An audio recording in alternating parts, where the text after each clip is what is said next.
I am on Patreon, and Patreon is a platform where I will upload interesting videos where you can learn astrology. Connect with me on Patreon, and we will grow. And I will give you much more deep insights on Vedic astrology, and lot more secrets will be shared there.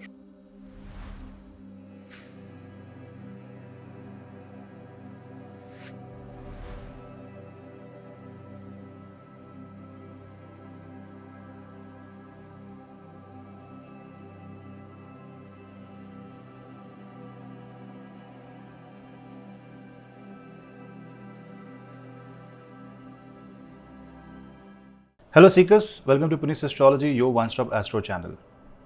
Now, I made a video on Sun transit in Rohini Nakshatra. Now, in this video, we will discuss another aspect of the same transit. Why? This time, Venus is moving in Rohini Nakshatra parallel to the Sun transit. They will be in the same nakshatra for a similar duration. From 25th of May till 7th of June, Venus will be in Rohini Nakshatra. What is Rohini? It's a nakshatra ruled by Chandra. It's a nakshatra which has power of creativity. It's a nakshatra which defines beauty. It's a nakshatra which defines romance. It's a nakshatra which defines the pleasures of life and security of the mind. So if you are in your home, in the comfort of your house, you know everything is secured and you are sipping a cup of coffee or tea and relaxed, this is the flavor of Rohini. Rohini is also about initiating new romantic partnerships. It can be initiation of a friendship that may turn out to be a marriage. It is a family atmosphere, and it's a nakshatra where a family unit is seen. Your family values, core values are seen. And Venus goes into this nakshatra. Venus goes into a very positive nakshatra. It's a combination of Venus and Moon energy because Rohini completely lies in Taurus zodiac sign. Now combine both Venus and Moon, and what do you get? You get pleasure, you get happiness, you get peace, you get financial security. But what is happening is that we cannot ignore the fact that this time when Venus is going in Rohini, it is going with Sun, and Sun and Venus is actually causing a lot of struggle.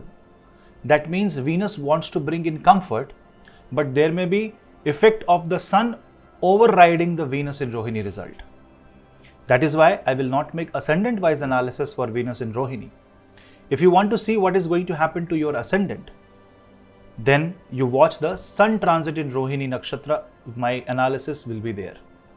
But to give you a brief, this will try to resolve the situation and will try to reduce the power of the Sun. But anyway, because Venus will be in the heart of the Sun, the Venus will, or any impact of Venus or any effect of Venus may not be seen. But it will definitely impact Taurus, Libra and Leo people.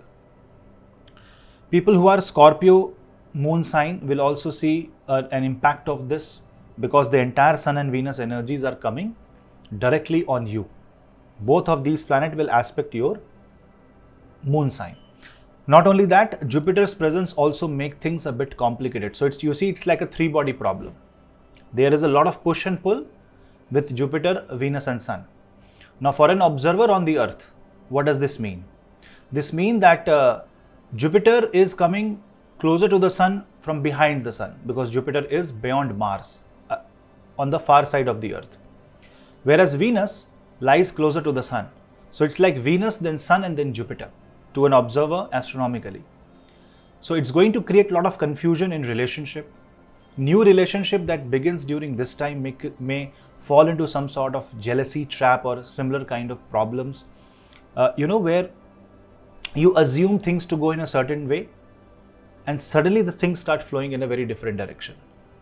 So that is one area where you will have to be very, very careful. However, if somebody is creative, if somebody wants to teach music, if somebody wants to become famous in the social media, if you want to start a business related to social media, art, design, creativity, even comedy, this is a very good time for that. It is a very good time for someone who is a photographer, someone who is into creative pursuits, and anyone who is in Vastu, interior designing, lighting industry, anyone who wants to teach dance, music, art. It's a perfect time for that. Because Rohini effect of Venus may not be visible to you, but it exists. It is there, somewhere hidden. That means you can extract the outcome of this nakshatra transit after Venus and Jupiter comes out of combustion. So maybe the efforts that you start today, if you can sustain, then you will see success. If you leave it in between, then the hope will be less. So you need to see that you are showing sustainability, you are showing resilience, and in relationship, on one side, Venus will have an expectation of much calmer and much comfortable stand. Sun will come and bring ego in it. Sun will come and bring and highlight the flaws, and Venus would want to run away from that. So it may be that you are trying to explain to your life partner what your flaws are, but your life partner does not want to understand that. Or both of you are fighting for by pinpointing your negative traits, and that is exactly what can destroy a relationship between two people, between two countries, between your business partners. Now see, Taurus is also about your house comfort, your chair, your bed, even anything that, say, clothing. So when Sun, Venus and Jupiter come together, if you want to revive a clothing business, if you have a furniture business, you want to revive that, it can be a good time for that. But if you want to think that this will explode into a big business immediately, there may be a problem. There may be a bigger problem or an important advice that stops you from taking further decisions. So plan, but don't expect things to blow out of proportion.